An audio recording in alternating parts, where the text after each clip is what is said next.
포로 시대 이제 좀 보도록 하겠습니다. 저희가 이제 포로 시대 이제는 두 시대 남았죠. 오늘 포로 시대를 하고 나면 이제 포로 귀환 시대 그리고 침묵 시대, 그러니까 그 중간기 시대, 이렇게 두 시대가 남습니다. 그래서 오늘은 이제 이 포로 시대를 살펴보려고 합니다. 여러분들이 이제 지금까지 쭉 그 창조 시대부터 시작해가지고 역사를 쭉 서베이를 했잖아요, 그죠? 하나님께서 온 세상을 창조하시고 창조하신 후에 이제 그 인간이 물론 타락하고 바벨탑 쌓고 이런 하나님에 대한 반역의 어떤 역사가 있고 난 후에 아브라함이라는 그 족장을 불러가지고 메소포타미아에 원래는 우상 숭배자였는데 하나님 은혜로 부르셔가지고 하나님 백성의 믿음의 조상으로 삼으셨죠. 그러니까 그 족장 시대가 이제 4명의 족장, 아브라함, 이삭, 야곱, 요셉이 해가지고 족장 시대가 되었고, 그 다음에 이제 이 야곱 시대, 요셉이 이제 애굽으로 팔려가서 하나님의 섭리 가운데 결국은 이제 그곳에 흉년이 들고 이런 일들을 통해서 이 야곱의 집안 70명이 애굽으로 이주를 해와가지고 그 당시에 이제 그 애굽의 그 외국인들, 이방인들에게 굉장히 우호적이었던 그 왕족 가운데서 요셉이 그 가문이 번성하게 되죠. 번성하게 되면서 이제 인구가 왕성하게 늘어나는데 이 왕조가 바뀝니다. 왕조가 바뀌면서 이제 그 이방인에게 굉장히 적대적인 왕조가 들어서면서 또 워낙 이스라엘이 이 공동체가 커지니까 위협을 느껴서 핍박하기 시작했고, 그래서 그 출애굽하는 그런 일이 있게 되죠. 그래서 이제 출애굽 시대가 모세를 통해서 일어나게 되고, 그래서 이제 그 광야에서 40년 방황하면서 출애굽 시간을 보냅니다. 하나님께서 특별하게 이제 이끄시고 인도하시면서 엄청난 기적이 많았던 시대인데, 어쨌든 기적이 많았지만 믿음은 별로 안 좋았던 시대, 불평이 많았던 그 시대에 하나님이 그들을 이끄시고 여러분 잘 알다시피 그들의 반역과 그 다음에 그 스파이들의 불신 이런 걸로 해가지고 40년 뺑뺑이 돌고, 그리고는 2세대, 1세대는 아니고 2세대들이 이제 가나안 땅으로 들어가게 되죠.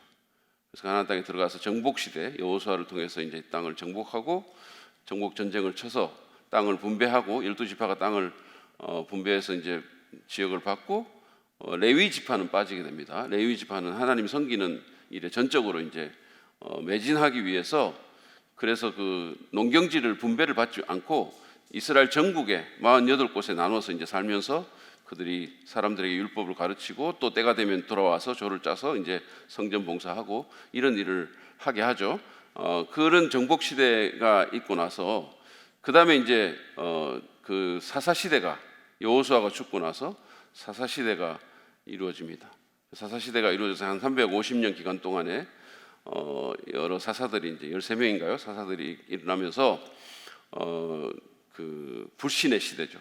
왕이 없었기 때문에 어떻게 보면 가도기적인 거고, 하나님의 원래 입장에서 보면 하나님이 왕이 되시고 그다음에 하나님의 그 율법의 기준에 따라서 사람들이 생활하고, 그래서 정말 그 어느 나라도 할 수 없고 볼 수 없는 독특한 아름다운 공동체를 이루려고 했는데 그게 안 된 거죠.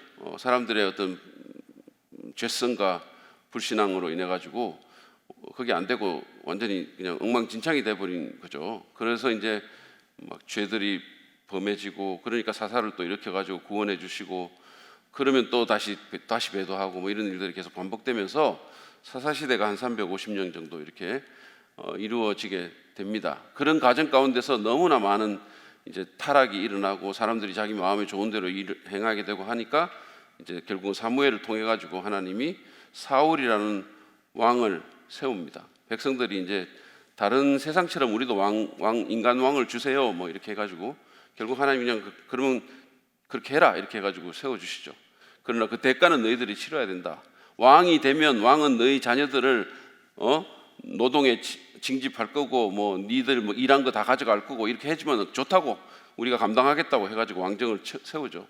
세워가지고 사울이 이제 베냐민 지파인데, 사울 왕이 이스라엘의 초대 왕이 됐지만 그가 그 불신하고 하나님 앞에서 정직하지 못해가지고 결국은 이제 다윗으로 넘어오면서 유다 지파가 왕조를 차지하게 되고 그 왕조가 계속해서 이제 가는 거죠. 예수님의 조상이 되고 그래서 이제 통일 왕정이 솔로몬 때까지 지속이 되다가 그러다가 이제 솔로몬의 그 우상 숭배로 말미암아 그다음에 르호보암의 어떤 그 미숙함으로 말미암아 이제 나라가 갈라지게 되고 그래서 북쪽에서는 여로보암이라는 왕이 이제 세워져 가지고 북이스라엘 왕국이 시작이 되고 남쪽에서는 이제 남유다 왕국이 이렇게 시작이 됩니다. 열 지파가 거기 이제 들어가게 되고 북쪽에 그러면서 이제 다한과 베델의 그 우상을 금송아지를 만들고 사람들이 우상 숭배를 하고 북쪽은 계속해서 이제 안 좋은 악한 왕에 의해서 우상 숭배의 어떤 역사가 지속되다가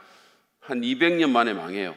아수르 제국에 의해 가지고 아시리아 제국에 의해서 망하게 되고 남쪽 유다는 그보다 한 140년 정도 더 가서 거기는 이제 제가 전에 말씀드린 기억나세요?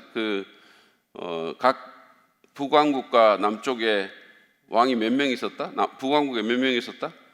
기억나세요? 19명의 왕이 있었어요. 네. 남쪽은 그보다는 한 140년 정도 더 했는데도 왕이 20명, 여왕 빼면 19명. 그 말은 훨씬 더 안정적으로 갔다라는 거죠. 정권이. 그러니까 위에는 북쪽에는 계속 왕조가 바뀝니다. 왕조가 계속 바뀌면서 지파가 넘어가고 뭐 이런 일들이 있게 되고 그러나 이제 남쪽은 하나님께서 다윗에게 약속하신 대로 다윗의 자손들이 유다 지파의 왕들이 계속해서 이제 다스리고 그러다가 586년에 마침내 이제 바벨론에 의해 가지고 이 왕조가 망하게 됩니다. 그러면서 이제 오늘 포로 시대가 시작이 되는 거죠. 그래서 자, 이 포로 시대를 이제 보면 일단은 기간은 주전 586년에서 516년 정도로 이렇게 보시면 될 것 같다는 생각이 들어요.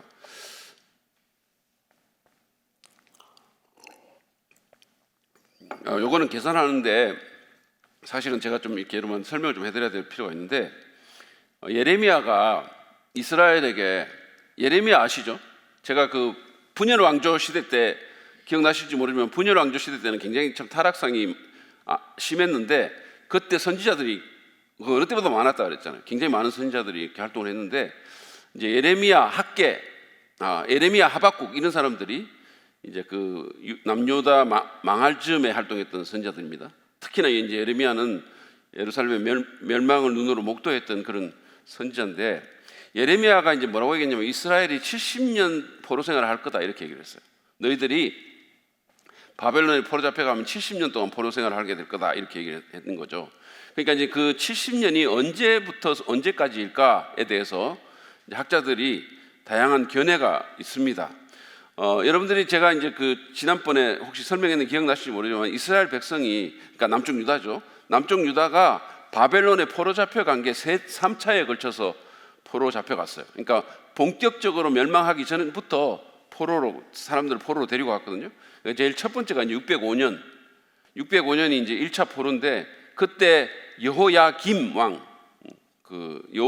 왕이라는 사람 3년째 제위 때인데 그가 반역해가지고 바벨론에 붙잡혀 가가지고 그 바벨론을 데리고 가거든요. 그때 누구를 데리고 가냐 하면 다니엘과 그 친구들을 데리고 갑니다. 그러니까 그 다니엘과 그 친구들뿐만 아니라 왕궁의 좀 이렇게 귀족 청년들, 소년들을 데리고 가요. 그래서 거기서 이제 훈련을 시키려고 데리고 갑니다.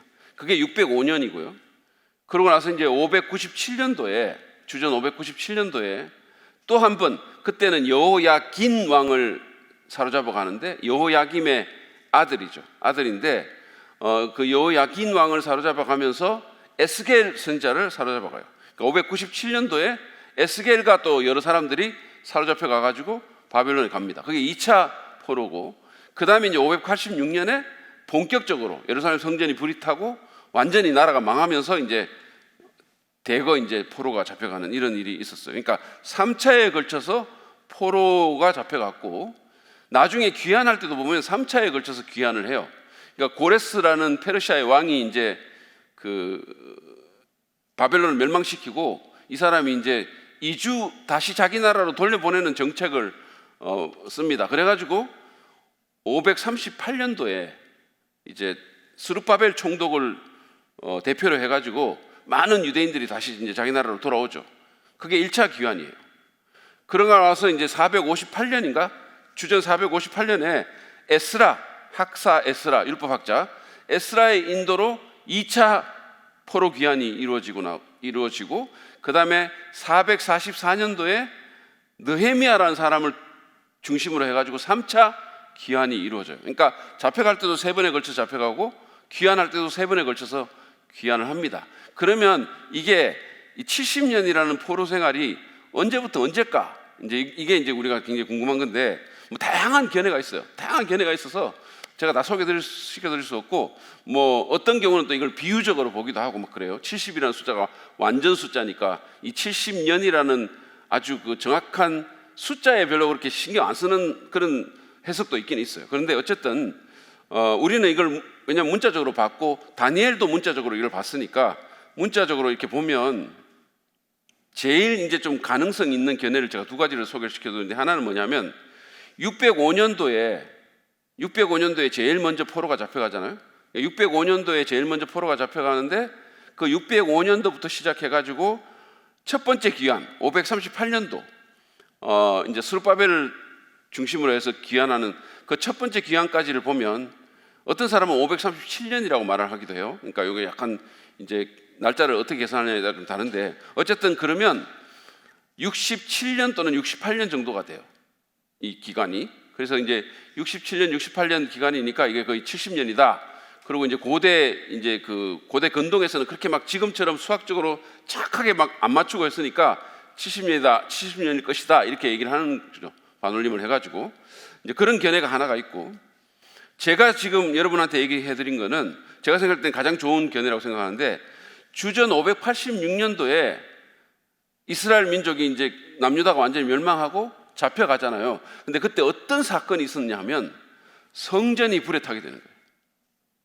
성전이 불에. 그러니까 이거는 이스라엘 민족에게 너무나 상징적인 사건이죠. 그러니까 이건 나라를 잃은 것보다 더 큰 사건이에요. 그러니까 하나님의 집이 불이 탄 거죠. 그래서 586년도에 하나님의 집이 불이 타고 그들이 포로로 잡혀갔기 때문에 어떻게 보면 하나님의 집이 불이 탄 그 순간이 이스라엘은 모든 것을 잃은 거예요.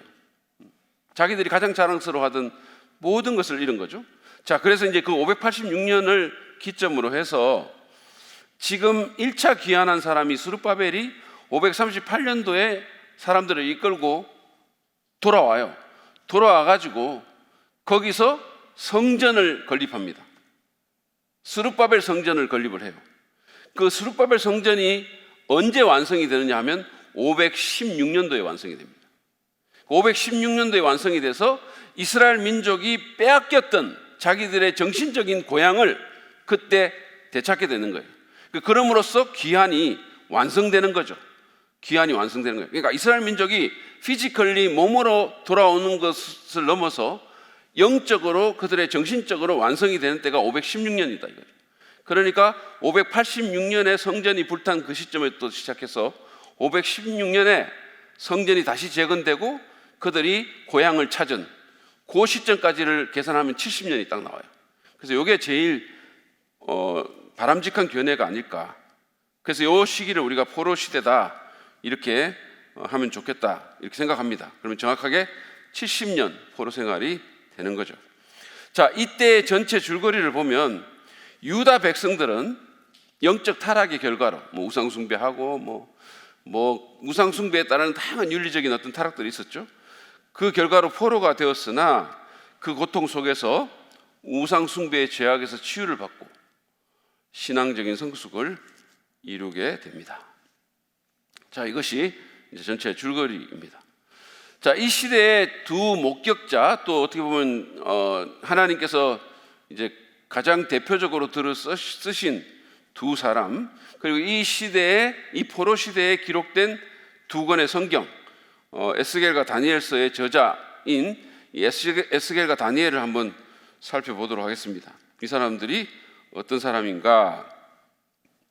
먼저 에스겔을 보면 에스겔의 개인적인 역사를 한번 보죠. 에스겔은 그 요시야 왕 시대에 태어난 사람이에요. 제가 요시야라는 사람이 그 종교 개혁을 일으킨 사람이다, 그런 왕이다 얘기를 했잖아요. 굉장히 훌륭한 왕, 그러니까 어떻게 보면 그 남쪽 유다에서 훌륭한 왕을 몇 명 뽑으면 절대 안 빠지는 왕, 뭐 히스기야, 그 다음에 요시야, 그 다음에 뭐 여호사밧 뭐 이런 식으로, 그러니까 이 진짜 손꼽는 그 훌륭한 왕인데, 이 요시야 시대 때 어떤 일이 있었냐면 율법책을 성경에서 신명기를 발견을 하게 돼요. 그래가지고 왕이 그걸 듣고는 막 자기들이 그 말씀대로 행하지 못했다는 것을 알게 되니까 옷을 찢으면서 막 그 슬픔을 표시하잖아요. 그러면서 히스기야 때도 하지 못했던 그런 놀라운 개혁을 이룹니다. 뭐 유월절을 전국적으로 지키게 되고 산당을 완전히 허물고 뭐 이런 일이 있게 되잖아요. 그러니까 그 요시야 시대 때 율법책이 성전에서 발견되기 1년 전에 태어납니다. 이게 한 주전 622년, 23년 이 정도예요. 이때 태어나는데 아버지 이름이 부시입니다. 조지 부시가 아니고 그냥 부시예요. 그 제사장 가문입니다. 제사장 가문이고, 이 사람의 이름이 에헤제케엘인데 히브리어로 한번 보여주세요. 그 그림을, 히브리어 사진 그림을. 예, 이게 이제 그 사람의 이름이에요. 에헤제케엘. 그러니까 에스겔이라고 우리가 하는데 뒤에 보면 그 엘이라는 단어가 있어요. 그러니까 여기 켈 이렇게 나오는 발음이 그렇게 나오지만 뒤에 엘이라는 이름이 있죠. 그러니까 이 히브리 사람들 이름에는 보면 엘, 뭐 야, 뭐 이런 게 많잖아요. 야는 야훼, 엘은 엘로힘, 다 이런 겁니다. 그러니까 이제 에스겔의 이름의 뜻은 뭐냐면 하나님이 강하게 하신다, 엘이 강하게 하신다, 이런 의미입니다. 이 사람은 이제 나라의 격변기에 태어난 사람이죠. 그러니까 어떻게 보면 예레미야와 거의 동시대 인물이지만 예레미야보다는 좀 후배인데, 그랬기 때문에 여러 가지 일들을 그가 목격하게 됩니다. 아수르가 멸망하는 것도 그가 들었을 것이고, 여러분 아수르 제국이 맹위를 떨치다가 아수르 제국이 북이스라엘을 멸망시키죠. 722년에 맹위를 떨치다가 이제 신바벨로니아 제국이 이렇게 일어나면서 점점 이제 쇠퇴하게 되잖아요. 나중에는 결국은 이제 느부갓네살이 모든 것을 다 먹게 되는데, 그 아수르 제국이 언제 멸망하냐면 612년도에 완전히 멸망합니다. 그러니까 그것도 들었을 것이고, 애굽이 바벨론에 패망하는 것도 봤을 거고, 이집트는 제가 말했죠. 그 모세 시대 때부터 그 비옥한 초생달의 강자였지만 점점 이제 세력이 좀 약화되는데, 그럼에도 불구하고 언제나 강했어요. 그래서 언제나 이스라엘이 이 이집트를 의지하고자 하는 그런 마음의 욕구가 늘 있었던, 그러니까 이게 엄청나게 컸던 강대국이었기 때문에 아시리아가 일어나고 뭐 바벨론이 일어나도 계속 일정 부분의 세력을 유지하고 있었던 나라인데, 605년에 느부갓네살과 갈그미스라는 곳에서 전투를 해가지고 완전히 패전을 해요. 그래서 그때부터 확 내려갑니다. 그래서 느부갓네살이 605년도에 이 애굽을 패퇴시키고 애굽이 바벨론에 패망하는 그것도 그가 들었을 것이고, 그 다음에 느부갓네살이 이제 그때 그 605년도에 갈그미스 전투 후에 그 다니엘하고 이런 사람들을 이제 붙잡아가는 것, 유다의 귀족들을 포로잡아간 것도 보거나 들었을 것이고, 에스겔 자신은 여호야긴 왕가와 함께 597년에 바벨론에 포로로 갔습니다. 그래서 그 사람은 죽을 때까지 거기서 살았어요. 돌아오지 못하고 죽을 때까지 포로 잡혀 있는 그곳에서 살았습니다. 자, 이 사람은 제사장이라고 그랬잖아요. 에스겔은 제사장입니다. 그러면 에스겔이 아마 한 25살 정도 때 이렇게 잡혀갔을 거라고 사람들이 봐요. 그 25살 때 꿈으로 충만할 때 아닙니까?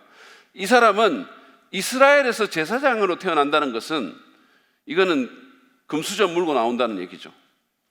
그 꿈이 있었을 거 아닙니까? 자기가 이 이스라엘의 제사장이 된다는 그런 꿈을, 뭐 이건 운명처럼 자기에게 주어진 꿈이니까 그 꿈을 갖고 살았을 텐데, 그 꿈이 완전히 깨진 거죠. 완전히 깨지고 그는 포로로 이제 바벨론에 가게 되는데, 그런데 하나님께서 그를 선지자로 들어 쓰십니다. 더 이상 제사장은 아니지만 선지자로 그를 쓰셔서 이제 그 바벨론 포로 사회에서 선지자로서 활동을 하게 되는 거죠. 자, 이 선지자 에스겔은 자기 나이가 30살 되던 해. 보통 이제 제사장도 본격적으로 일을 하면 30살 때부터 일을 하거든요. 그러니까 자기 나이가 30살 되던 해 주전 593년을 우리가 보는데, 주전 593년 바벨론에서 그 사역을 시작합니다. 에스겔서 1장 1절부터 3절을 한번 보시죠. 예, 여기 위에 보시면 있습니다. 여러분 보이세요? 같이 한번 읽어볼까요? 시작. 때는 제 30년 넷째 달 5일이었다. 그때 내가 포로로 잡혀온 사람들과 함께 그발 강가에 있었다. 나는 하나님이 하늘을 열어 보여주신 환상을 보았다. 여호야긴 왕이 포로로 잡혀온 지 5년째가 되던 그날 5일에 주님께서 바빌로니아 땅의 그발 강가에서 부시의 아들인 나 에스겔 제사장에게 특별히 말씀하셨으며 거기에서 주님의 권능이 나를 사로잡았다. 자, 이 그발 강가라는 유대인 포로 사회에서 하나님의 영이 그에게 임했습니다. 그래서 그가 이제 본격적으로 사역을 하는데, 그 시점을 30년 이렇게 얘기했어요. 그러니까 자기 나이로 우리가 보면 30살. 여호야긴 왕이 포로로 잡혀온 지 5년째가 된 날이다 이렇게 얘기했어요. 5년째가 되는 날. 그러니까 597년도에 이제 포로로 잡혀왔으니까 이게 593년, 2년, 이 유대 날짜를 어떻게 계산하느냐에 따라 좀 다릅니다. 어쨌든 그렇게 되는데, 자, 그발 강이 어디에 있느냐 하면 지도를 한번 보여주시죠. 보이시는지 모르겠지만 이거 어디 갔지? 있구나. 자, 여기가 여기가 이제 이게 유프라테스 강이고 이게 티그리스 강이고, 강 사이가 바벨론 뜻인데 어쨌든 여기 그발 강이라는 지류가 이렇게 있어. 그 강가에서 사역했다. 지금 이라크가 있는 지역이에요. 여기가 여기 예루살렘이 있죠. 바벨론 제국은 이 전체를 이제 통과했고, 제가 아까 갈그미스 전투라고 얘기하는 것은 여기입니다. 여기서 이제 이집트와 바벨론이 한판 붙는 거죠. 운명의 대전을 합니다. 자, 여 위에 보면 이제 메대 제국이라는 게 있죠. 이 북쪽에. 나중에 결국은 이 메대가 페르시아하고 편먹고 바벨론을 멸망시키죠. 이런 두로라는 것이 여기 보이고, 다메섹, 그 시리아의 수도 다메스커스. 바울이 이렇게 이쪽으로 가다가 부활하신 주님을 만난 곳, 이게 다메섹 여기 있습니다. 자, 그래서 어쨌든 이 지도를 이렇게 보시면 이쯤에서 그가 사역했다. 이렇게 보면 됩니다. 이 지역에서 이제 그가 사역을 했고, 이 사람은 그 에스겔은 아내가 있었어요. 부인이 있었는데 부인이 죽게 됩니다. 그러니까 그 하나님께서 자기 종을 이렇게 불러가지고 그 종으로 인해서 가족이 막 어렵거나 아니면 가족이 그 종의 사역에 연관되게 하시는 경우가 가끔씩 있어요. 근데 이제 뭐 전에 본 호세아 같은 경우는 진짜 음란한, 그러니까 이스라엘의 어떤 그 배도와 반역을 보여주기 위해서 음란한 아내를 맞아가지고 엄청나게 마음고생하면서 살았고, 에스겔은 어떻게 하냐면 예루살렘 성이 멸망될 때 그 하나님의 심판의 엄정함을 보여주기 위해 가지고 그 아내를 죽게 해요. 그래서 에스겔 부인이 죽습니다. 그래서 죽는데 울지도 못하게 합니다. 그게 이제 그 하나님께서, 제가 아까 말씀드렸잖아요. 597년도에 붙잡혀 왔다 그랬잖아요. 에스겔은 597년도에 붙잡혀 왔고, 성전이 불타고 예루살렘이 본격적으로 멸망한 것은 언제다? 586년이죠. 그러면 597년에 붙잡혀 왔으니까 한 11년 정도의 기간 동안에 그가 바벨론에 있었던 거죠. 바벨론에 있으면서 이제 계속 그 하나님의 영광이 성전을 떠나고 뭐 이런 환상을 막 봅니다. 그리고 결국 이제 그게 완전히 멸망하는 환상을 보거든요. 그러니까 그거를, 그 심판의 엄정함을 보여주기 위해서 살아있는 모델로 자기 아내가 죽는 거예요. 기가 막히죠. 그러니까 저 같으면 막 이거 사역 이렇게까지 하면서 사역해야 되나? 이런 생각이 들고, 하나님께 원망이 들고, 하나님 나빠요 막 이런 생각이 들지 않겠어요? 지금 우리 여러분 그 김인태 선교사님, 제가 전에도 말씀드렸지만 그 공항에 갈 때 예담이 울고 예성이 울고, 근데 지금도 예담이는 적응을 잘 못한대요. 지금도 거기서. 그러니까 걔가, 왜냐면 걔는 중학생이니까 그 사춘기 때 부모야 소명을 갖고 가는 거지만 애는 자기가 그게 무슨, 그러니까 그 아이 아주 어린애도 아니고 사춘기 여기서 한창 지금 친구 만나고 재밌고, 그런데 갑자기 모든 거 다 끊어지고 거기 가가지고 말도 안 통하고 우리나라보다 훨씬 못 사는 그 나라 가가지고 뭐 하는 겁니까? 그게 자기 입장에서 보면 얼마나 정말 이게 불공평하다는 생각이 들겠어요. 그죠? 이게 사역자, 어떻게 보면 하나님의 부르심을 받은 사역자의 어떤 운명 중에 하나라는 생각도 드는 거죠. 그래서 어쨌든 이런 일이 있게 됩니다. 자, 포로로 잡혀온 지 5년에 그가 사역을 했고 시작했고, 기록된 마지막 메시지는 27년입니다. 27년 정월 초 1일이라고 그랬어요. 그러니까 이게 오늘날 날짜로 계산을 하면 주전 571년 4월 26일에 이제 마지막 메시지가 전해집니다. 그래서 에스겔 29장 17절에 보면 이렇게 돼 있어요. 제27년 첫째 달, 그러니까 유대 달력으로 첫째 달이죠. 우리 달력으로 하면 3월 아니면 4월이 되는 거죠. 제27년 첫째 달 초하루에 주님께서 나에게 말씀하셨다, 이렇게 돼 있어요. 그러니까 자, 포로 잡힌 지 5년에 시작하고 말씀 사역 시작하고 포로 잡힌 지 27년에 마지막, 요게 이제 에스겔서를 쭉 훑어보면 요 때가 제일 늦은 때예요. 그러면 그 후에도 뭐 하나님이 그를 만나 주셨는지 그건 우리가 모르지만 어쨌든 기록된 건 이게 맨 마지막입니다. 그러면 요거를 시점으로 계산을 하면 에스겔은 포로 사회에서 선지자로서 적어도 22년 동안 사역했다, 이렇게 볼 수 있어요. 22년은 짧은 시간이 아니죠. 22년 동안 그는 포로 사회에서 사역을 했고, 에스겔은 그 사회 가운데서 영향력이 굉장히 있었던 사람입니다. 왜냐하면 성경에 이렇게 에스겔서를 보면 이스라엘의 장로들이 그에게 이렇게 상담을 하기 위해서, 그에게 하나님 뜻을 묻기 위해서 이렇게 왔어요. 그러니까 그 영적인 어떤 영향력이 있었던 사람입니다. 그뿐만 아니라 또 굉장히 기이한 일을 많이 했던 사람이에요. 환상을 보기도 하고 아주 상징적인 행동을 했는데, 두루마리를 먹는다든지, 그러니까 이게 성경 말씀이 적힌 두루마리를 그냥 아예 삼킨다든지, 머리카락을 잘라가지고 칼로 치고 불에 태우고 이런 어떤 퍼포먼스를 한다든지, 요즘으로 말하면 스트리킹이죠. 옷을 벗고 달리는 것도 했고, 말을 안 하고 그냥 지낸 것도 있었고, 그 다음에 이쪽으로 한쪽으로만 누워가지고 계속 있다가 또 다른 쪽으로 490일 동안 누워있다가 또 이쪽으로, 이런 일들을 하기도 했었어요. 그래서 이런 기이한 행동을 많이 한 선지자로 또 유명합니다. 그러니까 에레미야는 눈물의 선지자로 알려져 있잖아요. 왜냐하면 자기 나라가 망하는 것을 목도했으니까 계속 울었단 말이에요. 눈물의 선지자로 알려져 있고, 에스겔은 기이한 선지자로 알려져 있어요. 기행을 일삼는 선지자로 알려져 있습니다. 이 퍼포먼스를 화가가 그렸는데 이런 거예요. 그러니까 사람들이 보는 데서 이런 식으로 옆으로 누워가지고 계속 이렇게 자고, 또 다른 쪽으로 누워가지고 또 자고, 이런 식으로 이런 일을 했던 거죠. 그래서 어떤 사람은 에스겔이 정신분열증에 걸린 게 아니냐, 뭐 이렇게 말하기도 하고, 다중인격자다 이렇게 말하는 사람도 있어요. 그런데 이거는 우리가 어떻게 봐야 되냐면, 하나님께서 이 어려운 시대에 어떻게든 당신의 메시지를 전하고 싶어서 굉장히 자극적으로 전했다, 이렇게. 하나님이 보통 그냥 말을 하면 안 들으니까 뭔가 충격적인 어떤 행동을 하신 거죠. 제가 예전에 지구촌교회, 지금 이제 케냐에 선교사로 나가셨는데 진재형 목사님, 이동원 목사님 후임으로 오신 분이 있어요.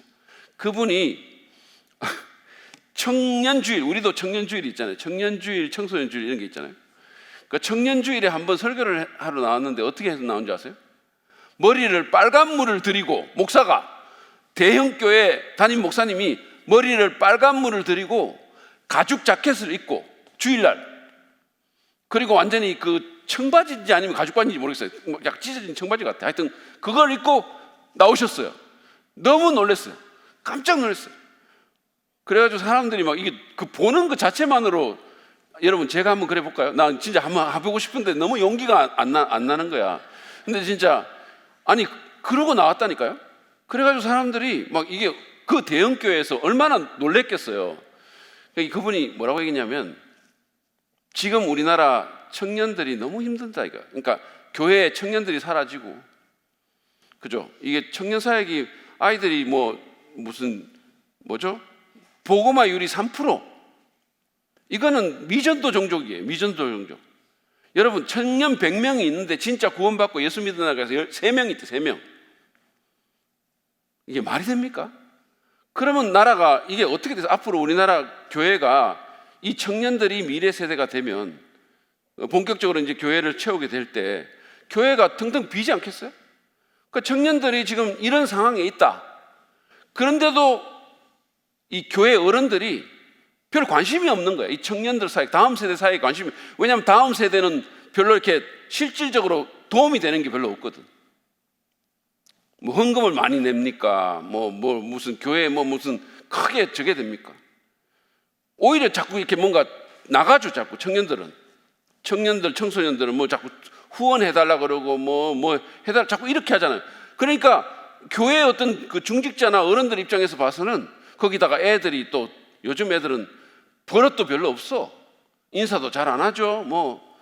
그러잖아요. 그렇게 애들이 이렇게 잘 저갑니까? 요즘은 또 말도 잘 못 알아듣게 온갖 낄낄 빠빠 그러고 온갖 얘기들이 이렇게 있는데 말도 잘 못 알아들어.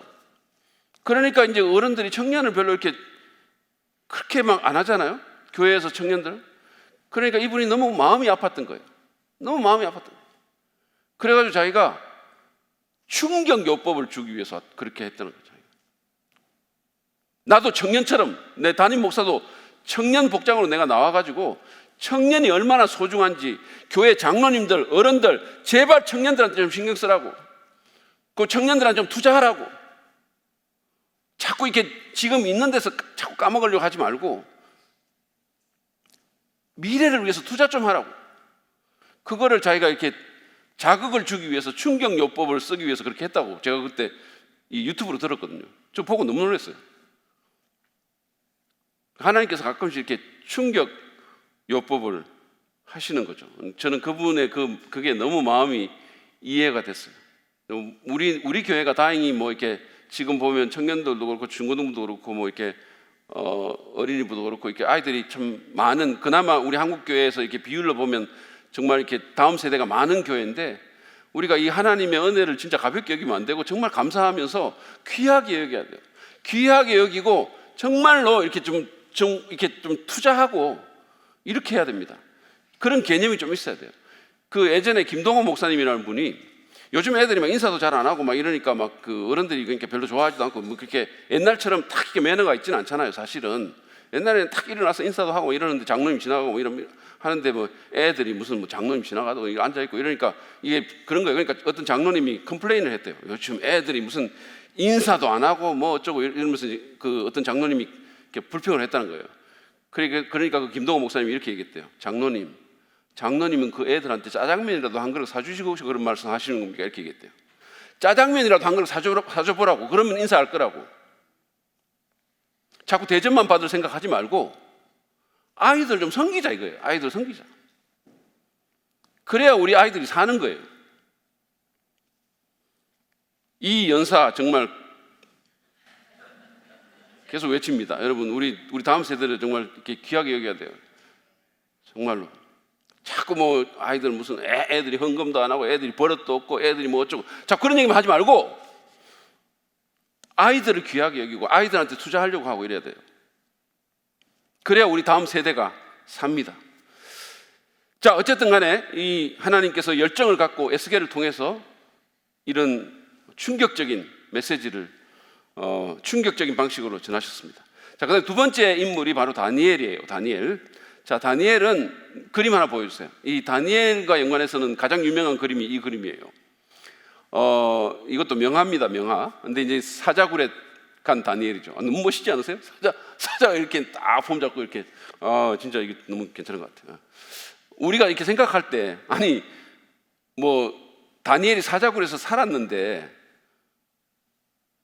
아니, 이렇게 안 살고, 막 이렇게 살 수도 있었을 거 아니겠어요? 근데 그러지 않았던 것 같아요. 왜냐하면 하나님께서 이 사자들을 컨트롤하셨으니까. 그래서 이 다니엘이 사자굴에 갇힌 이 사진이 굉장히 유명한 사진입니다. 다니엘이라는 이름은 나의 나의 하나님은 심판자시다, 또는 뭐 하나님은 나의 심판자시다, 이런 의미가 있어요. 단이라는 단어가 히브리어로 재판, 뭐 심판, 판단 이런 의미거든요. 그리고 엘은 이제 아까도 말한 것처럼 엘로힘, 하나님은 엘이 단이다 이런 뜻이에요. 엘이 나의 단이다 이런 뜻입니다. 자, 그래서 아마도 자기 이름이, 여러분 다니엘은 굉장히 깨끗한 삶을 살았어요. 거의 한 90세까지 관료 활동을 하면서 80세가 넘도록 아주 노역장으로 계속해서 있으면서 그 유명한 일화 있잖아요. 나중에 페르시아로 정권이 바뀌면서 그 페르시아 그 정권 그 왕정에서 2인자로 올라서니까 사람들이 시기를 해가지고 이 사람 흠을 잡으려고 온갖 거를 다 해쳤는데 흠 잡을 게 없어요. 기도하는 거 외에는. 그런 사람이 세상에 어디 있습니까? 요즘 정치판 보세요. 뭐 진짜 대단한 사람, 존경받는 사람 막 이래도 청문회 올려놓으면 이거는 뭐가 진짜 엉망진창이 막 드러나잖아요. 그런 사람이 없는 거죠. 근데 다니엘은 정말로 깨끗한 사람이었었어요. 아마도 어쩌면 자기 이름이 늘 그에게 이런 것들을 상기시켜 줬는지 모르겠어요. 하나님은 나의 심판자이시다, 하나님은 나의 재판관이시다, 하나님이 판단하신다. 자, 다니엘의 개인적인 역사를 보면 아까도 제가 말씀드린 것처럼 다니엘은 느부갓네살 왕이 유다 왕 여호야김을 그 굴복시키고 이제 데리고 갔을 때 한 3년, 여호야김이 11년을 통치를 하는데요, 한 3년쯤에 이 친구가 교만해져 가지고 이렇게 했을 때 와가지고 치고 데리고 갔어요. 데리고 갔다가 풀어준 것 같아요. 그래서 그때 주전 605년에 어린 나이로 10대 바벨론에 포로 잡혀갔습니다. 왕족이었어요. 왕족. 그러니까 이 친구도 금수저 출신입니다. 자, 다니엘서 1장 1절, 3절, 4절 말씀 한번 보시죠. 유다의 여호야김 왕위에 오른 지 3년이 되던 해에 바벨로니아의 느부갓네살 왕이 예루살렘으로 쳐들어와서 성을 포위하였다. 그때 왕은 아스브나스 환관장에 명령하여, 이 왕은 느부갓네살을 얘기합니다. 이스라엘 백성, 특히 왕과 귀족의 자손 가운데서, 그러니까 왕족과 귀족 가운데서 몸에 흠이 없고 용모가 잘생기고 모든 일을 지혜롭게 처리할 수 있으며 지식이 있고 통찰력이 있고 왕궁에서 왕을 모실 능력이 있는 소년들을 데려오게 하여서 그들에게 바빌로니아의 언어와 문학을 가르치게 하였다. 그랬어요. 자, 느부갓네살의 그 정책은 그가 제국을 통치하는 왕이니까 각 나라에서 괜찮은 아이들 뽑아와가지고 훈련시켜가지고 그래서 자기들의 어떤 자기의 어드바이스로 쓰려고 했던 거죠. 각 제국의 각 나라를 어떻게 잘 통치할 수 있을지 이렇게 어드바이스로 쓰려고 해서 그때 이제 데리고 온 거죠. 포로로 잡아온 거죠. 그때 이제 다니엘도 같이 온 거죠. 어떻게 보면 에스겔처럼 다니엘도 이때 자신의 꿈이 깨진 거예요. 10대로서 왕족 또는 귀족으로서 살던 그가 어떤 꿈을 갖고 있었을 거 아닙니까? 그런데 그 모든 꿈이 다 깨진 거죠. 그 모든 꿈이 깨졌어요. 그러니까 우리가 살다 보면 여러분 꿈이 깨어지는 경험을 합니다. 어떤 꿈은 결코 이루어지지 않아요. 그럼 꿈이 깨진 인생은 실패한 인생인가? 그렇지 않아요. 하나님은 또 다른 곳에서 우리가 예상하지 못했던 그 일에 우리를 또 두시고 당신의 영광을 위해서 쓰시는 거예요. 중요한 거는 뭐냐면 내가 원래 품었던 꿈이 이루어지느냐 아니냐가 아니고 내 삶에 대한 하나님의 뜻이 이루어지느냐 아니냐가 중요한 거예요. 내 꿈이 이루어지는 것, 뭐 꿈은 이루어진다. 2002년 월드컵 꿈은 이루어진다. 그거 구라입니다, 구라. 아니, 꿈은 이루어지는 꿈도 있어요. 어떤 사람은 이루어져요. 그런데 많은 꿈들이 안 이루어집니다. 여러분 지금 꿈이 이루어졌어요? 지금 살고 있는 남편이 여러분의 꿈이었어요? 아니면 부인? 아니, 꿈이 뭐다 이게 표정들이, 아니 꿈이 이루어질 수도 있지만 안 이루어지는 경우가 훨씬 많다니까요. 제 꿈도 안 이루어진 게 많아요. 꿈은 꿈대로 이루어지는 경우 잘 없습니다. 그러면 그 인생이 실패한 인생인가? 절대 그렇지 않아요. 하나님께서 그 사람을 어떻게 두시고 어떤 용도로 쓰실지는 하나님이 결정하시는 거죠. 그리고 그 하나님의 뜻에 합당한 삶을 살다가 가면 그 인생이 성공한 인생이에요. 그러면 우리가, 제가 여러분들에게 이게 영원이라고 말을 하면 이게 개념이 안 잡히니까 제가 종종 얘기를 하잖아요. 수백억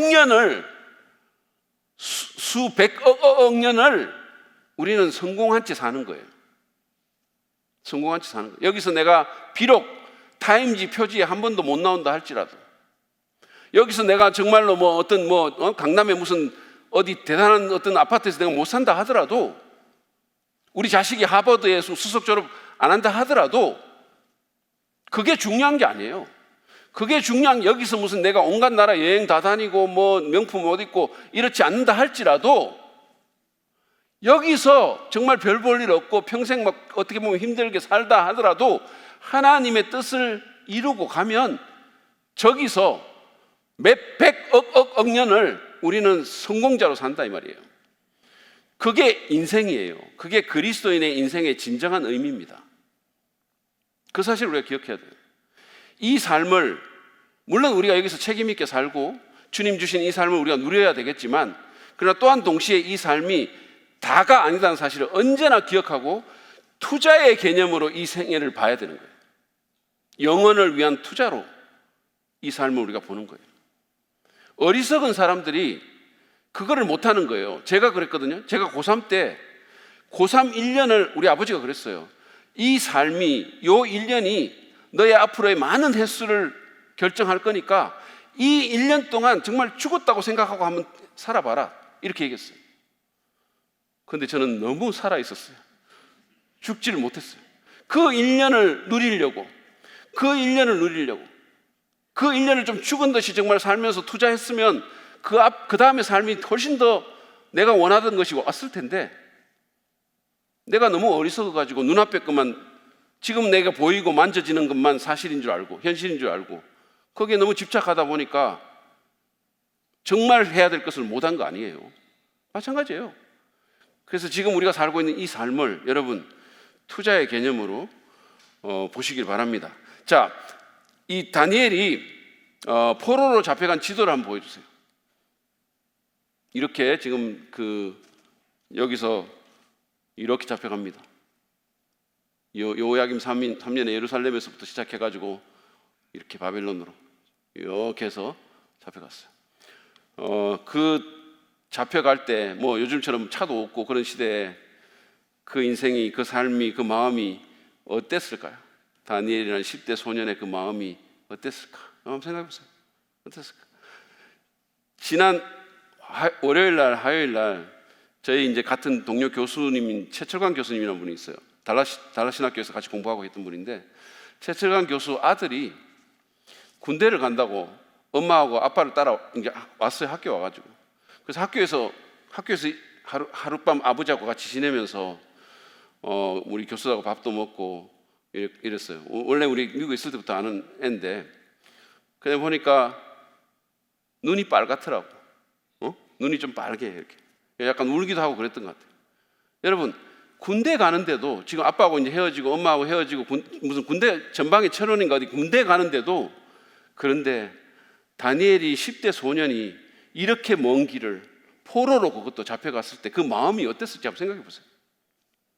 그렇게 해서 그는 갔습니다. 그래가지고 이 사람이 사역을 시작하면서 그 사역이 언제까지 지속이 되냐면 고레스 3년까지 지속이 돼요.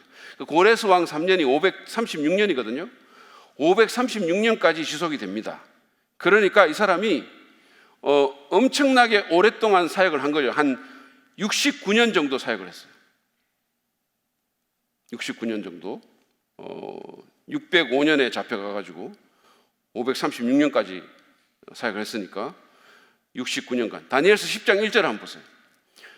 페르시아의 고레스 왕 제3년에 일명 벨드사살이라고 하는 다니엘이 계시로 말씀을 받았다. 이게 이제 다니엘에 나온 마지막 연도예요.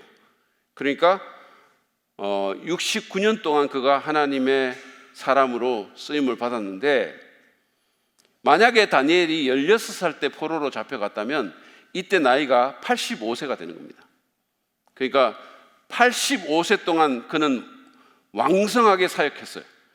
이게 왕궁에서 현직으로 봉사까지 하면서, 그러니까 자기 관리를 굉장히 잘한 거죠.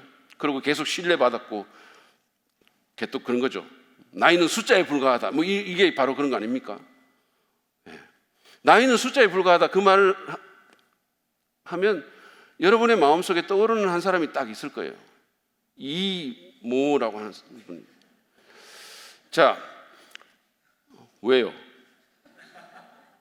그래서 이 다니엘의 영적 자질과 인품을 한번 보시면, 다니엘은 성경에서 부정적인 언급이 없는 몇 안 되는 사람에 속합니다. 부정적인 언급이 별로 없는. 그래서 에스겔서를 읽어보면요, 하나님께서 3명의 의인을 이렇게 꼽거든요. 그 의인이 누구냐 하면 노아와 욥과 다니엘이에요. 그러니까 하나님께서 꼽는 3명 중에 다니엘이 들어가는 거죠. 이게 너무 놀라운 사실이에요. 왜냐하면 여러분 생각해 보세요.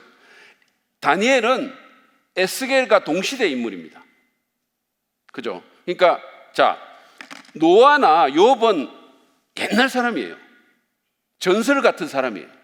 그 전설 같은 사람 2명 속에 다니엘이 들어가는 거죠. 에스겔과 동시대 인물인데 그만큼 다니엘의 삶이 괜찮았다는 거죠. 그런데 이게 다니엘이 자라난 어떤 지리적인 환경이라든지 사회적인 환경이라든지 분위기라든지 종교적인 어떤 영향 같은 걸 고려하면 이 사람의 자질과 인품이 정말 놀랍다라는 생각이 들어요. 이 사람은 막 하나님만을 섬기고 나라가 너무 막 영적이고 이런 데서 자라는 게 아니잖아요. 그런 데서 활동한 게 아니잖아요. 아주 적대적이고 세속적이고 다신론적이고 그냥 하나님 없는 세상에서 사는 사람이잖아요. 그런데도 불구하고 이 사람이 이랬다는 거 아닙니까? 그래서 이걸 보면, 요즘 심리학을 보면 이 환경 영향론 이걸 너무 많이 말을 해요. 그러니까 이 환경이 안 좋아가지고 내가 이렇게 됐다 그래가지고 막 자기 엄마 아빠 원망하고, 심지어는 막 심리학 교수가 엄마 찾아가가지고 따져라 그러고 이러고 있어요. 부모 찾아가가지고 네 아픈 거 다 말해가지고 막 부모 마음 뒤집어 놓고 지금 돌아가시기 전인데 엄마한테 가가지고 왜 나한테 이렇게 했냐, 너 그래야 네 심리가 건강하게 된다 이러고 앉아 있어요. 이렇게 가르칩니다. 너무 이 사회적인 환경이라든지 이런 걸 너무 많이 강조를 해가지고 마치 보면 이 내가 잘못된 게 전부 사회 탓, 부모 탓, 가정 탓인 것 같아요. 물론 일정 부분 그런 부분도 있겠죠. 물론. 근데 우리가 이런 걸 보면 그게 절대적인 요인은 아니라는 사실을 알 수 있어요.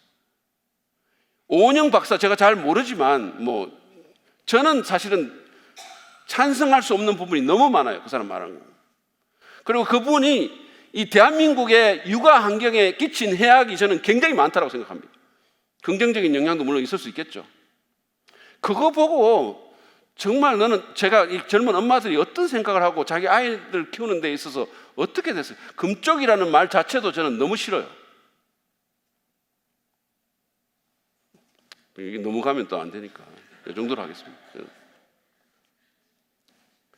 그러니까 사회적인 환경이 다가 아닙니다. 여러분, 제가 정말 존경하는 분 중에 하워드 핸들스 교수님이라는 분이 있어요. 제가 달라 신학교의 제 은사고 정말로 제 삶에 많은 영향을 준 분이에요. 제가 지금 설교하는 것도 그분의 영향이 굉장히 커요. 그분이 유머 감각이 너무 많았고, 그분이 저한테 처음으로 이 거룩함과 웃음, 거룩함과 창조성은 이게 배제되는 개념이 아니다라는 걸 가르쳐 주신 분이에요. 저한테 몸으로 실제로 가르쳐 주신 분입니다. 하워드 핸들스 교수는 진짜 훌륭한 분이세요. 근데 그분이 엮이는 가정에서 컸습니다. 부모가 이혼하고 엉망진창인 가정에서 컸어요. 그러면 그런 사람들은 이상해져야 되는 거 아닙니까? 너무 괜찮아요. 너무너무 괜찮아요. 예수 그리스도의 십자가 은혜로 사람이 너무 괜찮아요. 그래서 우리가 환경이 물론 영향을 미쳐요. 그렇지만 그 환경이 절대적인 것은 아니다라는 사실. 더 중요한 것은 예수 그리스도 복음입니다. 복음이 사람에게 절대적인 영향을 미치는 거죠. 그뿐만 아니라 우리가 또 다니엘을 보면 어떤 환경에 있든지 간에 하나님은 갖추어진 자를 사용하신다라는 사실도 배울 수가 있어요. 도저히 이건 안 될 것 같은 그런 환경이라도 하나님은 그런 사람, 그 가운데서도 잘 준비된 사람은 귀하게 쓰신다는 사실도 알 수 있습니다. 다니엘은 사실은 보면 10대 때부터 그랬어요. 이게 참 영적으로 영성이 있는 것 같아요. 자, 다니엘의 소명을 보면 다니엘은 젊을 때부터, 그러니까 뭐 거의 붙잡혀 가서 바로 이제 궁정에 들어갔잖아요. 10대 때 느부갓네살의 그 궁정에 들어갔고 거기서 이제 그 전문 교육을 받았죠. 말하자면 귀족 교육을 거기서 받은 거 아닙니까? 그러면서 이제 그 계속해서 왕실에서 근무를 했기 때문에 다니엘은 종교인이 아닙니다. 지금으로 치면 다니엘은 전문적인 직업인이에요. 그죠? 그는 행정관료였죠. 정치가라고도 말할 수도 있고 행정관료라고도 할 수 있어요. 그런 면에서 보면 다니엘은 오늘날 직업을 갖고 살아가는 많은 사람들, 많은 그리스도인들의 가장 좋은 모델이 될 수 있는 거예요. 거기다가 또 다니엘이 이스라엘 공동체에서 큰 사람이 아니고 다신론적이고 적대적이고 세속적인 지금과 같은 그런 환경 가운데서 생활했던 사람이기 때문에 오늘날 살아가는 일반 평신도들에게는 다니엘이 굉장히 좋은 모델이 될 수 있어요.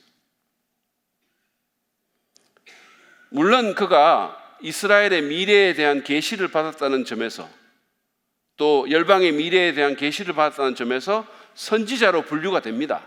선지자로 분류가 되지만 그러나 일반 선지자들과는 굉장히 다른 삶을 살았어요. 에스겔과도 완전히 달랐고 그 사람은 계속해서 세속적인 일을 하면서 살았어요. 직장 다니면서 살았습니다. 그러니까 평신도라는 거죠. 그래서 여러분 제가 종종 얘기를 하지만 목회자만 소명받는 게 아니에요. 목회자만 소명받는 게 아니고 모든 사람이 하나님 앞에 소명을 받습니다. 하나님의 사람으로 살아가라. 하나님 나라를 위해서 살아라라는 소명을 다 받아요. 근데 그 소명이 다 다른 겁니다.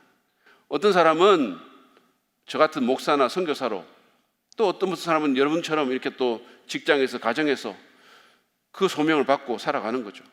다니엘은 그런 면에서 보면 오늘날 직업을 가지고 살아가는 평신도들의 좋은 모델이 된다는 겁니다. 자, 구속 역사 속의 중요성을 보면요, 이 부분은 언약을 어긴 하나님의 백성에 대한 심판과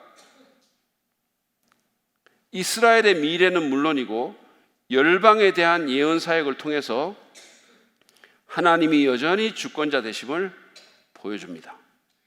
이 시대에 요 성경 부분도 그렇고 이 시대도 그렇고 하나님이 여전히 세상의 주권자가 되신다라는 사실을 이 포로 시대가 잘 보여준다는 거예요. 특별히 여러분 그 에스겔서를 보면 뭐가 나오냐면 새 언약에 대한 얘기가 나와요. 새 언약. 이 새 언약은 여러분 우리가 예수님의 십자가 피로 맺어진 언약이 새 언약이에요. 이 새 언약이 언제 완성이 되냐 하면요, 로마서 9장, 10장, 11장에 의하면 우리는 그 참 감람나무에 접붙임을 당한 케이스예요. 참 감람나무가 이스라엘이라면 우리는 접붙임을 당한 돌 감람나무입니다. 그죠? 우리가 접붙임을 당했어요. 그러니까 그 말은 무슨 말이냐면 이 하나님께서 새 언약을 세우셨을 때 그 새 언약의 가장 1차적인 파트너가 누구냐면 이스라엘이에요. 이스라엘인데 우리가 예수 안에 있기 때문에 그 언약의 파트너로 들어가게 된 거예요. 그래서 우리가 예수 안에 그 새 언약의 당사자가 돼가지고 그 새 언약의 축복을 우리가 누리고 있는 겁니다. 그게 뭐냐 하면 성령을 받고 우리 마음에 하나님의 말씀이 새겨지고 이런 것들이 이제 하나님을 알게 되고 이런 것들이 이제 새 언약의 축복이죠. 우리가 그걸 누리게 되는 거예요. 그런데 이 새 언약의 1차적인 당사자는 아까도 말씀드린 것처럼 이스라엘이고 이 새 언약이 그러면 언제 완전하게 이루어지느냐 하면 주님께서 다시 오실 때 새 언약이 완전하게 이루어져요. 그래서 요거를 제가 에스겔 36장에 그냥 읽어드릴게요. 제가 PPT는 안 넘겼으니까 그냥 읽어드릴 테니까 들어보세요. 예언되어 있는 겁니다. 여러 나라 가운데에서 더럽혀진 이름, 곧 너희가 그들 가운데에서 더럽힌 나의 큰 이름을 내가 거룩하게 할지라. 이 말은 무슨 말이냐면 이스라엘이 포로 잡혀가가지고 여러 나라에 있게 되고, 지금도 여러 나라, 미국에도 있고 온갖 나라 다 있잖아요. 그 나라 가운데서 그들로 말미암아 하나님의 이름이 더럽혀졌다는 거예요. 근데 하나님이 그 이름을 내가 거룩하게 하겠다 이렇게 얘기했어요. 그럼 어떻게 거룩하게 하냐? 내가 그들의 눈앞에서 너희로 말미암아 나의 거룩함을 나타내리니 내가 여호와인 줄 여러 나라 사람이 알리라. 주 여호와의 말씀이니라. 그 다음, 내가 너희를 여러 나라 가운데서 인도하여 내고 여러 민족 가운데서 모아 데리고 고국 땅에 들어가서 맑은 물을 너희에게 뿌려서 너희로 정결하게 하되 곧 너희 모든 더러운 것에서와 모든 우상 숭배에서 너희를 정결하게 할 것이며, 또 새 영을 너희 속에 두고 새 마음을 너희에게 주되 너희 육신에서 굳은 마음을 제거하고 부드러운 마음을 줄 것이며, 또 내 영을 너희 속에 두어 너희로 내 율례를 행하게 하리니 너희가 내 규례를 지켜 행할지라. 내가 너희 조상들에게 준 땅에서 너희가 거주하면서 내 백성이 되고 나는 너희 하나님이 되리라. 이렇게 말씀했어요. 자, 이게 무슨 말입니까? 이거는 어떻게 보면 건접으로 보면 그들이 바벨론에 포로 잡혀 왔다가 다시 자기 나라로 돌아가는 귀환하는 그 부분을 말하는 것 같아요. 그 부분도 일부 해당이 됩니다. 그런데 그 뒤에 보면 어떤 일이냐면 새 영을 너희 속에 두고 너희 육신에서 굳은 마음을 제거하고 부드러운 마음을 주고 내 영을 너희 속에 둔다. 이렇게. 이게 새 언약이거든요. 이 새 언약은 538년도에 스룹바벨이 그들에게 데리고 갔을 때 이루어진 게 아니에요. 이거는 예수님의 오심으로 이루어진 거고, 결국은 이게 이스라엘에게 예언되었다는 말은 뭐예요? 이게 주님 오실 때 그들에게도 이루어진다는 얘기예요. 유대인들이 종말에 대거 주님께로 돌아옵니다. 로마서 9장, 10장, 11장을 읽어보세요. 지금은 유대인들이 아직까지도 예수님을 거부하고 있지만 마지막 때에 그들이 그 찌른 자를 바라보면서 후회하고 회개하면서 대거 주님께로 돌아와요. 로마서 9장, 10장, 11장 읽어보세요. 거기 그렇게 예언되어 있어요. 그러면 그때 주님께서 새 영을 그들에게 주고 그 마음속에 하나님의 법을 줘서 그들이 그 규례를 행하게 하는데, 여기에 굉장히 중요한 지리적인 어떤 정치적인 상황이 하나 나와 있어요. 그게 뭐냐면 내가 너희 조상에게 준 땅에서 너희가 거주한다 이렇게 했어요. 그러면 여러분 보세요. 2000년 동안 유대인들은 나라 없이 헤맸어요. 주님 오시고 나서 2000년 동안 그들이 나라 없이 헤맸습니다. 그러다가 1948년도에 그들이 그 땅으로 들어갔어요. 그래서 지금 옛날에 하나님이 준 그 땅에서 그들이 살고 있습니다. 물론 모든 땅을 다 차지하고 있지는 않아요. 그러나 여전히 그 땅에서 일부 살고 있어요. 그 말은 무슨 말입니까? 이제 이 예언이 이루어질 날이 가까워오고 있다는 거예요. 여러분, 이거는 놀라운 일이에요. 어떻게 2000년 동안 나라를 잃은 사람들이 계속해서 민족적인 정체성을 유지하고 있고, 그리고 또 자기 땅에 들어갑니까? 그게 말이 됩니까? 2000년인데. 제가 종종 얘기해요. 36년 일제강점 우리나라에서 받아도 니시로코 하치도 우리 어머니가 그렇게 얘기하셨는데, 어떻게 2000년 동안 나라를 잃은 민족이 자기 민족 정체성을 계속해서 유지하고 있다가 자기 땅에 들어갑니까? 그것도. 이건 하나님의 역사예요. 하나님이 하시는 일입니다. 여기 그렇게 돼 있어요. 나중에 이제 결국 주님이 오시기 전에 그들이 대규모 회심하게 되는데, 성령이 그들 안에 들어가게 되는데, 그때 그들이 어디 있다? 자기 땅에 그들이 있다. 이렇게 하나님께서 그들에게 주신 그 땅에 그들이 있을 것이다 그랬어요. 주님 오실 날이 가까워오고 있다. 주님 말씀이 이루어지고 있다. 우리가 이 사실을 기억할 필요가 있다라는 겁니다. 자, 제가 적용할 것 한두 가지 정도 드리고 오늘 마치도록 하겠습니다. 첫 번째는 하나님 말씀은 반드시 이루어진다. 예. 하나님 말씀은 반드시 이루어진다. 제가 지금까지 계속 얘기한 게 그러잖아요. 하나님 말씀 반드시 이루어진다. 지금 우리가 에스겔서도 보면 하나님 말씀이 반드시 이루어짐을 우리가 이렇게 보여주는 거잖아요. 여러분, 하나님은 이스라엘이 언약 관계를 깨트리고 우상 숭배를 하면 그 땅에서 내어 쫓을 거라고 이미 모세 시대에 말씀하셨어요. 모세 시대 때. 근데 그 말씀이 800년 후에 사실이 된 거죠. 800년 후에. 예레미야를 통해서도 계속해서 말씀했어요. 너희들이 회개하지 않으면 이 땅에서 나간다.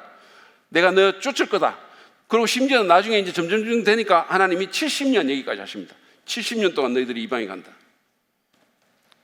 그 말씀도 그대로 실현됐죠. 그러니까 이 바벨론 포로 사건은요, 하나님의 말씀이 비록 더디다 하더라도 결국은 이루어짐을 분명히 보여주고 있어요. 발락이라는 그 이방인 선지자가 민수기 23장 19절에서 이렇게 말씀해요. 여러분 이 구절 외우는 분들도 있을 텐데, 하나님은 사람이 아니시니 거짓말을 하지 않으시고 인생이 아니시니 후회가 없으시도다. 어찌 그 말씀하신 바를 행하지 않으시며 하신 말씀을 실행하지 않으시랴. 하나님은 사람이 아니시다 그랬어요. 그래서 그분은 시건하지 않으신다 그랬어요. 그분이 하신 말씀은 반드시 이루어집니다. 우리가 이 하나님 말씀이 즉각적으로 이루어지지 않는다고 해가지고 그 말씀이 마치 사실이 아닌 것처럼 이 말씀을 심각하지 않게 받아들이는 경향이 있어요. 농담처럼 생각하는, 설마 그렇겠어? 설마 그렇게 되겠나? 이렇게 생각하는 거예요. 설마? 그러니까 우리 눈에 안 보이고 이게 바로 안 이루어지니까. 그러니까 예를 들어서 이런 거예요. 하나님이 예배를 너무너무 중요하게 생각하시고 하나님이 예배하는 자를 찾으신다. 신령과 진정으로 예배하는 자를 찾으신다 그랬어요. 근데 그 말을 우리가 사실로 안 믿는 거야, 어떻게 보면. 만약에 우리가 진짜로 그 말을 사실로 믿으면 얼마나 우리가 신령과 진정으로 예배하는 데 관심을 쏟겠습니까? 하나님이 찾으신다는데. 여러분, 대통령이 찾는다고 해도 우리가 그 정도는 할 거예요. 사실 우리가 그거 안 믿는 거거든. 그러니까 예배 그냥 필요하면 빠지고 하여튼 이렇게 하는 거예요. 하나님이 신령과 진정으로 예배하는 자를 찾으신다는 그 말씀을 우리가 안 믿어요. 이게 당장 안 이루어지고 눈에 안 보이니까 농담처럼 생각하는 거죠. 여러분, 설마 그러겠어요? 근데 하나님은 분명히 말씀하십니다. 나는 사람이 아니기 때문에 내 한 말을 먹지 않는다 그랬어요. 시건하지 않는다 그랬어요. 여러분은 지금 우리가 보는 이 세상이 언젠가 사라질 것을 믿으십니까? 믿으세요? 이렇게 발전되고 아름다운 정말 첨단의 시대, 이렇게 견고하고 영원히 갈 것 같은 이 첨단의 시대에 전무후무한 환란의 때가 온다는 사실을 믿으세요? 여러분은 언젠가 주님께서 도적같이 이 땅에 오심을 믿으십니까? 사람들이, 예수님께서 이렇게 말씀했어요. 사람들이 노아의 때처럼 시집가고 장가가고 자기 막 일에 정신없어 할 때 내가 오겠다 이렇게 얘기했어요. 무슨 북유럽 여행 플랜 짜고 막 이런 거 할 때 주님이 오신다 그랬어요. 제가 말씀드린 건 뭐냐면 북유럽 여행 가는 게 잘못됐다는 얘기도 아니고 플랜 짜는 게 잘못됐다는 얘기도 아니에요. 중요한 건 뭐냐면 우리가 어떤 일을 하더라도 이런 말씀을 염두에 두고 살아야 된다는 거예요. 그런데 그거를 거의 안 믿어요. 실질적으로 생각도 안 하고. 그래서 거기에 관심을 안 쏟는 거죠. 여러분은 구원받지 못한 자가 영원히 지옥 가는 거 믿습니까? 정말로 믿으세요? 구원받지 않으면 영원히 지옥 가는 거 정말로 믿으면 우리 가족들, 적어도 내가 사랑하는 사람들 그 영혼 위해서 우리가 적어도 기도는 해야 될 거 아닙니까? 매일같이 구원해달라고? 우리가 그런 부분에 있어서 그렇게 안이하게 있을 수 있겠어요?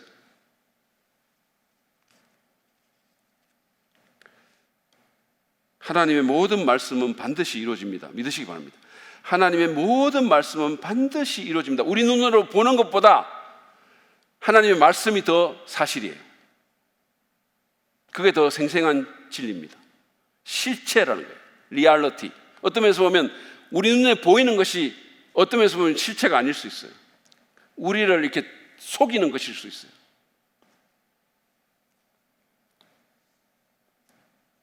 우리가 정말로 말씀을 믿는다면, 정말로 주님 오실 것을 믿고 정말로 그 종말에 대한 모든 것을 믿는다면 세상의 마음을 빼앗기지 말아야 됩니다. 주님께 계속해서 우선순위를 둬야 됩니다. 복음을 전해야 됩니다. 주님 만날 날을 예비해야 되는 거예요. 여러분, 요한일서 3장 2절 3절에서 이렇게 말씀합니다. 사랑하는 여러분, 이제 우리는 하나님의 자녀입니다. 맞습니까? 우리는 하나님의 자녀입니다. 하나님의 한량없는 은혜로 놀라우신 하나님의 자녀가 됐어요. 앞으로 우리가 어떻게 될지는 아직 밝혀지지 않았습니다만 그리스도께서 나타나시면 우리도 그와 같이 될 것임을 압니다. 이런 확신이 있으십니까?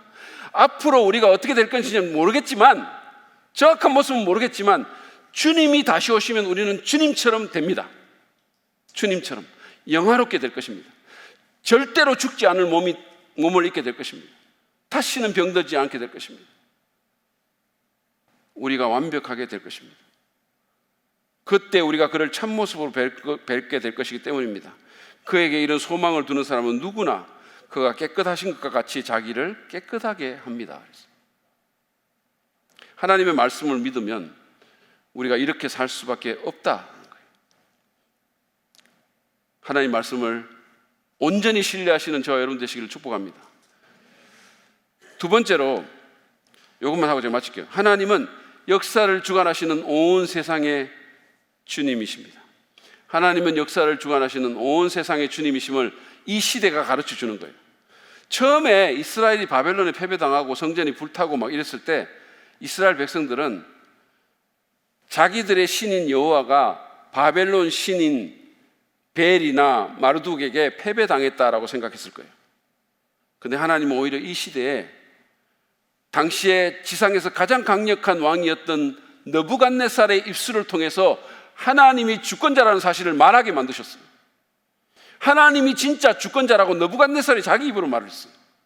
그게 다니엘서 4장에 기록되어 있어요. 그분은 또한 이 시대에 앞으로 세상 역사가 어떻게 흘러갈 것인가를 보여주셨어요. 파노라마처럼 보여주셨어요. 여러분, 제가 다니엘서를 읽으면 참 놀라워요.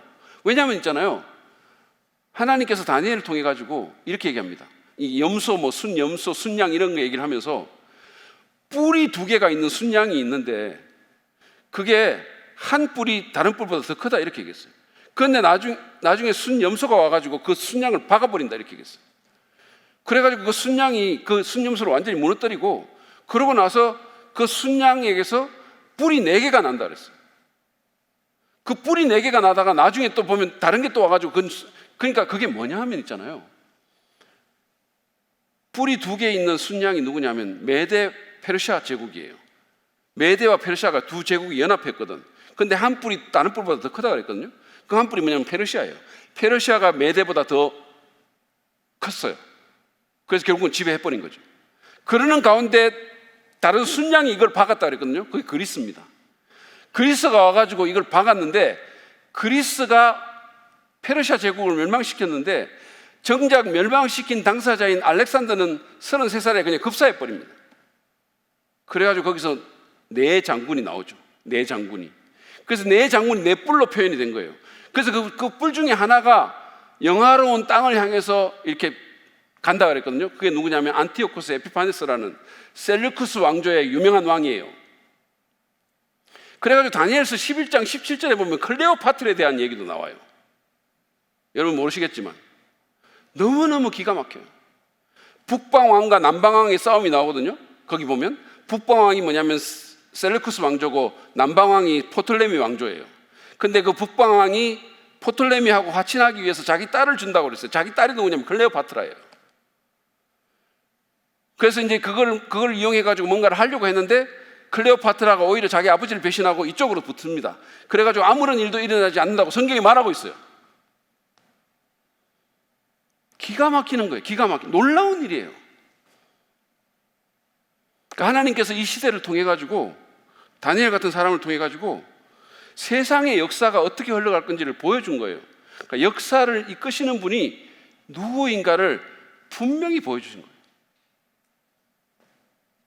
여러분, 하나님은 단지 이스라엘의 하나님만이 아니라 온 세상의 주인이십니다. 온 세상의 주권자이세요. 하나님은 단지 교회의 주님만이 아니라 온 세상의 주님이세요.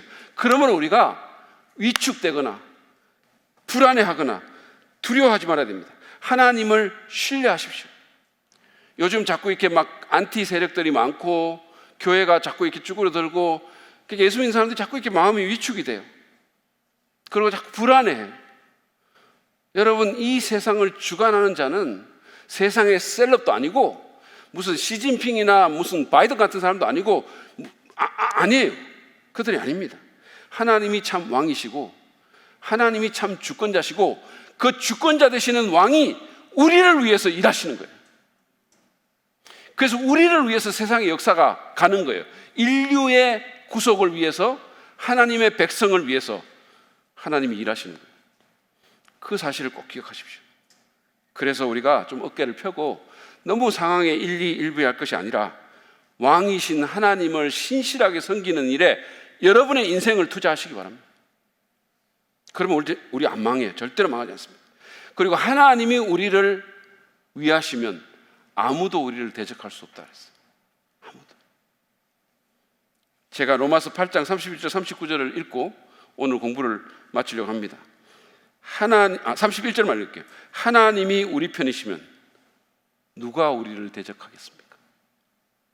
하나님이 우리 편이시면 누가 우리를 대적하겠습니까? 온 세상의 지도를 그리시는 분이, 온 세상의 역사를 이끌고 가시는 분이, 온 세상의 주권자가 시진핑이나 바이든을 무슨 장기판의 말처럼 쓰시는 분이, 우리를 위해서 역사를 이끄시는 분이 우리 편이시면 누가 우리를 대적하겠습니까? 그분이 여러분의 이름을 알고 그분이 여러분을 아들을 주실 만큼 사랑하시고 그분이 여러분을 단 한순간도 생각하지 않는 적이 없다면 우리가 어떻게 살아야 되겠습니까? 우리 마음이 어때야 되겠습니까? 그런 담대함으로 세상을 사시는 저와 여러분 되시기를 축복합니다. 아멘.